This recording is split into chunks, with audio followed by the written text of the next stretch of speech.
పెళ్లి చేసినావు అన్ని చేసిందమ్మ. నా బిడ్డ గురించి కూడా నీ దగ్గర రావాలి కదా అడిగేకి, దానికి వచ్చిందన్నమ్మా. అట్లా కాదు, నువ్వు చెప్పిండు నాకే అది నీ కొడుకు ఉద్యోగం వస్తుంది నా అనుకోను, నువ్వు నాకు జాబ్ చేయాలా వస్తుంది అన్నావు. వచ్చిందమ్మా. లేదు తప్పులేదమ్మా, తప్పులే. ₹1,00,000 ఫస్ట్ 54,000 మాటమ్మా. మరి ఏమన్నావు, అది ఇచ్చిన తర్వాత జీతం పెంచుతాను అన్నావు. మరి జీతం పెరిగిందమ్మా అన్నావు. ₹1,00,000 అయిందమ్మా. అయింది. మాట ఇస్తే మాట తప్పను, చేతి పెట్టేదాన్ని.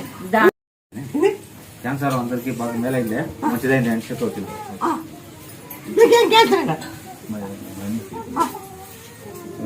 ఇదో టెస్ట్ ట్యూమర్